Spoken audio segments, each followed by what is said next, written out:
अब आप अपना नाम बताइए, आपका नाम क्या है? हमारा नाम भोलानाथ विश्वकर्मा, ग्राम कुआटी, ब्लॉक बहादुरपुर, संसदीय क्षेत्र फूलपुर, जो भारत का स्वतंत्रता दिवस का पहला राजनीति केंद्र हमारे प्रयागराज का फूलपुर संसदीय क्षेत्र माना गया। जी। जो राजनीति का पूरे भारत का सर्वोत्तम गढ़ हमारा फूलपुर क्षेत्र संसदीय क्षेत्र माना गया है। जी। अच्छा, ये बताइए, आप लोगों की हाँ उम्र तो बहुत कम रही होगी उस समय, बहुत कम रही होगी, हाँ लेकिन क्या बचपन में कुछ झलकियां याद हैं? जवाहरलाल नेहरू वगैरह को देखा था कहीं मीटिंग वूटिंग में? हाँ, पहले मीटिंग इनका हम लोगों का फूलपुर भुलई का पूरा एक जो है बहुत बड़ा स्थान था, हम्म। वहां पर उनका मीटिंग हुआ था। और हमारे यहाँ बहादुरपुर ब्लॉक में इनकी मीटिंग हुई थी। हम्म। हम्म। तो हम लोगों को बचपना था उस समय, ज्यादा से ज्यादा 5 साल 7 साल के थे हम लोग, पैदल जा करके उसमें इंटरेस्ट लेते थे। हम्म। और हमारे गांव में जो है 65 घर यादव हैं, 65 घर जो है सिंगरौर पटेल हैं, जो कि आपने सुना होगा नागेंद्र सिंह पटेल वो सांसद हुए हैं। हम्म। तो इस तरीके से राजनीति का दौर कहाँ से किसका कैसे बना कैसे बिगड़ा, काफी अनुभव रखता हूँ, ऐसी बात नहीं है। अच्छा, तो हर आपसे बात करके इसलिए अच्छा लग रहा है कि आपकी हाँ डेट ऑफ बर्थ 1954 लिखी हुई है, तो हो सकता है साल दो साल इधर उधर हो या एग्जैक्ट हो, मुझे नहीं पता है। हम्म। हाँ भाई, पहले उम्र वैसे लोग अंदाज के भी लिख देते थे, या सही भी लिखी हो, मैं नहीं कह सकता हूँ क्या लिखी है, लेकिन 1954 है तो जाहिर सी बात आप उस समय 10-12 साल के रहे होंगे जब। अब बता तो रहे हैं। हाँ। तो तो राजनीति में आपने देखा, मैं अगर अपने समाज की बात करूं, विश्वकर्मा समाज की बात करूं, पूरे देश की बात करूं, आप हर परिपेक्ष में अपनी बात बताइए, तो क्या आपको लगा कि बदलाव कैसे हुआ राजनीति में? भाई, अब हम लोगों को सबसे पहली समस्या है हम्म। राजनीति करने के लिए तो पहले हमको जन की शक्ति चाहिए। हम्म। जन धन बल, हम्म। अगर ये तीनों शक्तियां होती हैं तो राजनीति में लोग सक्सेस होते हैं। जैसे कि एससी जाति में मायावती ने या माननीय कांसी राम ने राजनीति शुरू किया तो इनके पास बल और धन तो नहीं था, लेकिन इनके पास जन की शक्ति किसी भी समुदाय से कम नहीं थी, अधिक थी। जैसे आप, इसलिए नहीं, आप ये कह रहे हो, आप ये हाँ कह रहे हो जन धन बल, हाँ यही कह जन मतलब लोग, धन मतलब हाँ पैसा रुपया, ठीक है, और हाँ बल का मतलब वो ताकत तो नहीं होती गुंडई लफंगई, मैं नहीं कह रहा हूँ, एक आत्मविश्वास होना चाहिए। हाँ, विश्वास। जहां तक मुझे पता है आत्मविश्वास की बात करें तो आत्मविश्वास होना चाहिए, हौसला होना चाहिए बुलंद। हाँ, और बल का मतलब वो तो है नहीं कि तीर तलवार लेके हम मार काट करेंगे। नहीं तो नहीं तो वही हुआ। भाई, तो उसकी आज के युग में उसका भी जरूरत होता है। जैसे आप मान लीजिए, हाँ, आज समाजवादी पार्टी बने, हाँ, तो एक भाई मुलायम सिंह ने तो राजनीति के दौर पे चलते थे, और एक भाई उनके शिवपाल जी थे, जो कि उन्होंने इसी तीर कमान तलवार या असलहा या कुछ भी इस तरीके के लोगों को उन्होंने चुनते थे। हाँ, तो उससे भी तो काफी मुलायम सिंह को अच्छा, सहयोग मिला तो और कामयाबी मिली। जी जी जी। और 25 साल जो है शासन काल में उत्तर प्रदेश में इसी के बल पे बड़े बड़े बाहुबलों को पाला। हाँ, तो भाई ये सब देखिए, राजनीति में होना भी चाहिए। देखिए, हम्म जहाँ पे हम्म सत्ता होती है वहाँ बाहुबली नतमस्तक होता है, इसलिए सत्ता ही हाँ, सब कुछ है। और सत्ता तक पहुँचने के लिए जन समर्थन चाहिए, लोगों का समर्थन क्योंकि चाहिए। और भाई देखिए, हमारा कहने का मतलब वो चीज तो मैंने पहले ही कह दिया जी। कि पहले थोड़ा दावे पे नहीं, जन थोड़ा हम पर ही बात कह रहे हैं। संपर्क और पहली बात जनसंख्या जनधन, ये और पहला है राजनीति का। जी जी।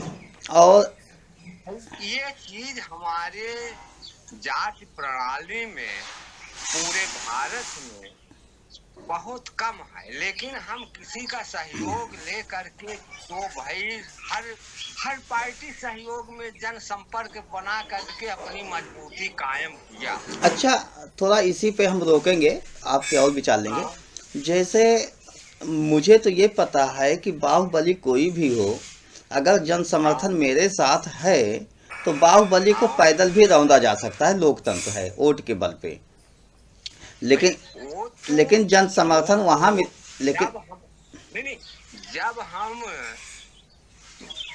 100% में 80% हमारा जनसंपर्क मजबूत है तो 20% बाहुबली क्या करेंगे? यस, 20% नहीं, हाँ वो तो 1% भी नहीं है भाई, 1000 में एकाध होते हैं। हाँ, तो इस तरीके नहीं, 1000 में एक होते हैं तो 1000 में वो 20% अपना बना करके रखते हैं ना बाहुबली लोग। हम्म। अब जैसे मान लीजिए अतीक जी थे, हाँ, अब ये अपने उत्तर प्रदेश में कोई ऐसा जनपद नहीं था कि इनके 10-20 लोग नहीं थे। वो 10-20 लोग के ऊपर इतना गर्व था कि पूरा वो जनपद हिला देते थे। ऐसा हुआ था, अच्छा, लखनऊ में हुआ था, चलिए हर खैर, जगह इनका रिकॉर्ड चलिए उन आज खोजा गया हमारा जो बीजेपी सरकार ने। तो भाई इसी तरीके से तो लोग दबते हैं और दबाते हैं। नहीं, वो तो तो ये देखिए, सब हमेशा कुल गुंडाई के बल पे ही नहीं होता है। कुछ लोग ऐसे हाँ होता है कि वो धन इकट्ठा कर लिए, गुंडाई से ही धन इकट्ठा कर लिए, लोगों में बांटते हैं, लोगों को मदद करते हैं समय समय पर, तो लोग उनके साथ सहयोग करते रहते हैं, ऐसा होता है। लेकिन मैं ये कह हाँ रहा हूँ कि जन समर्थन, देखिए, जब हम विश्वकर्मा समाज की बात कर लें राजनीति में, हाँ हाँ राजनीति में हाँ, अपने विश्वकर्मा समाज तो विश्वकर्मा समाज वास्तव में हाशिए पर पड़ा हुआ है। हाशिए मतलब ना तो सपा में हिस्सेदारी मिली, ना बसपा में मिली, ना भाजपा में मिली, ना कांग्रेस मिली। आपकी इतनी उम्र हो गई है, आपने देखा होगा कि हमें हिस्सेदारी कहीं नहीं अब मिल रही। एक मिनट इसी पे आप रुकिएगा। जी। जो हमारी विश्वकर्मा समाज अल्प समाज है, जैसे कि मुलायम सरकार में श्री राम आश्रय विश्वकर्मा जी ने इतना 25 साल सेवा किया, हम्म। आज यही इतने इनका जन समुदाय तेज था, लेकिन इन्होंने एक बिस्कुट के लालच दे करके राम आश्रय जी को किसी भी विधानसभा का टिकट दे करके इन्होंने लड़ा करके जिता करके अपनी पार्टी में सम्मिलित नहीं किया कि अगर ये इस तरीके से आएंगे तो हर पद के लेने के हकदार हो जाएंगे और हम इनको दबा नहीं पाएंगे। तो दबाने के लिए उन्होंने मनोनीत करके विश्वकर्मा समाज को बेवकूफ बनाने के लिए एक दिखावा शिक्षा मंत्री का पद दे करके सारे विश्वकर्मा को साथ ले करके 25 साल इन्होंने टहलाया। तो ये बड़ी बड़ी पार्टियों का काम है। अच्छा, ये बताइए, राम आश्रय जी से आप व्यक्तिगत मिल चुके हैं? हाँ, व्यक्तिगत राम आश्रय जी से मिले हैं? अब भाई हमसे तो एक आध 2 बार मुलाकात हुई है मनकोटगंज में उनके बंगले पे, 2-4 लोगों के बीच में जा करके। नहीं, देखिए, ऐसे ऐसे नहीं, हाँ आप ये बताइए, हम किसी पे आरोप ऐसे नहीं लगा सकते भाई। आप 2-4 लोगों के बीच मिले हो सकता है राम आश्रय जी टिकट लेने के लिए ही ना तैयार हो कि हम विधानसभा चुनाव लड़ेंगे। भाई हम कैसे आरोप लगा दें? हम आरोप वाली बात नहीं कह रहे हैं। देखिए ये आरोप वाली बात नहीं हो रही है, ये तो एक समाज स्तर के दिखावे पे बात हो रही है। अब आरोप ऐसा है कि भाई जब कोई हमारे समाज में उठ कर के आता है और जब समाज की सेवा न करे, अपने समाज की भागीदारी न मांग सके, तो ऐसे लोगों को गरिमा देने से और लेने से क्या मतलब है? देखिए, कमरे के अंदर की बहुत बातें आप नहीं जानते हो।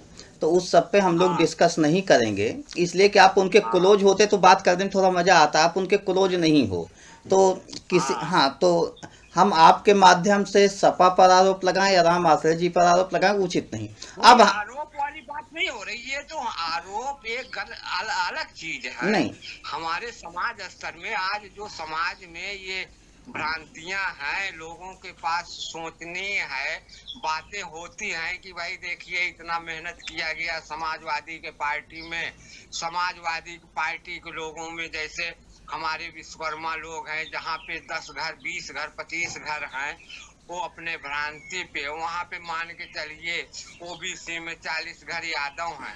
अगर वो प्रधानी लड़ना चाहें तो वहाँ का टिकट जो है वो यादव समाज के छोड़ करके जो है हमारी विश्वकर्मा समाज को कभी बुलाने का या देने का चांस ही नहीं मिलता। आपके ये लिए मैं बात बता दूं, आपके लिए बता दूं, आपका नाम हाँ भोलानाथ है, हाँ भगवान भोले शंकर का आशीर्वाद है आप पर, ठीक है।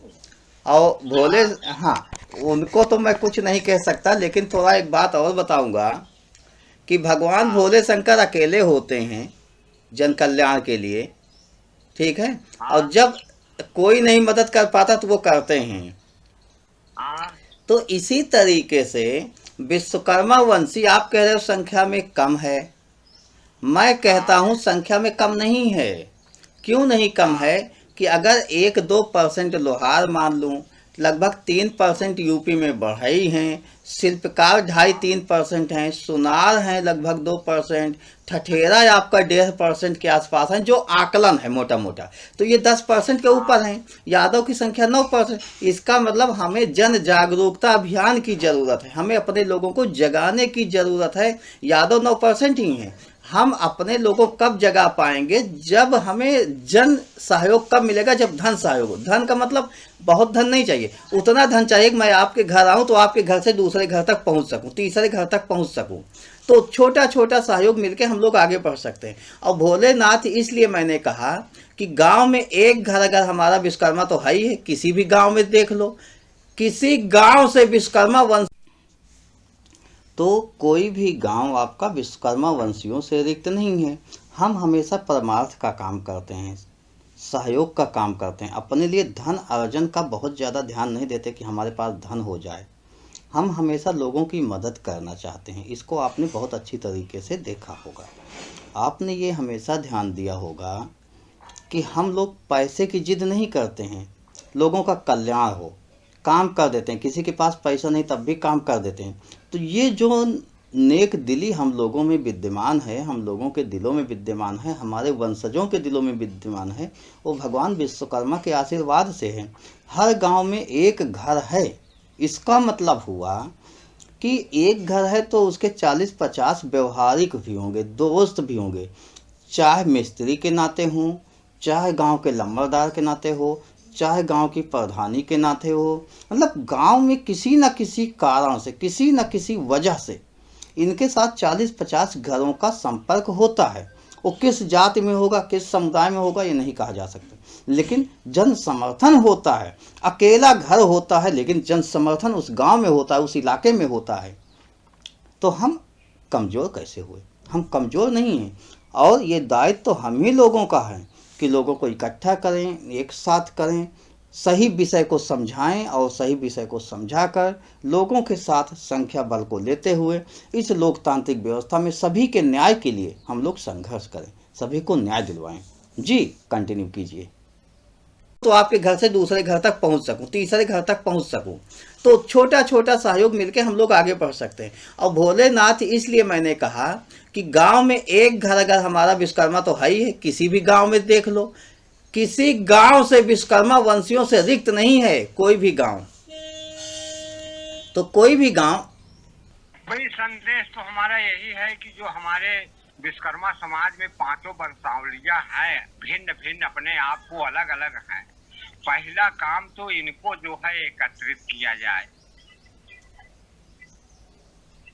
सबसे पहला रुझान इस पे ध्यान दिया जाए। जो हमारे 5 समाज के परिवार है, जिस तरह के स्वर्णकार ये है बढ़ई हैं, ये सबको भाई एकत्रित किया जाए, इनको सब में लेकर के चला जाए, साथ में सब अपने अपने ऐठन को खत्म करें, सब भाईचारे में जुड़े। तो इस तरीके से हम लोग संगठित हों और ताकतवर हों, उसके साथ अन्य लोगों को जोड़ा जाए। तो इस तरीके से हमारी पार्टी का, हमारे समाज का विकास और जन समुदाय एक तगड़ा हो, हर जगह इनकी रैली हो, तब हम लोग पार्टियों से संघर्षशाली बनेंगे। हमारा सोच तो यही है भाई। अब आप लोग जैसा देखिए, कुल मिला के स्पष्ट तौर से यही कहना चाहूँगा, जो दिखता है वो बिकता है। हाँ, और हमें दिखाने के लिए इस समाज के संख्या बल का प्रदर्शन करना होगा, रैलियों के रूप में इकट्ठे होकर अपनी मांगों को रखना होगा सही तरीके से।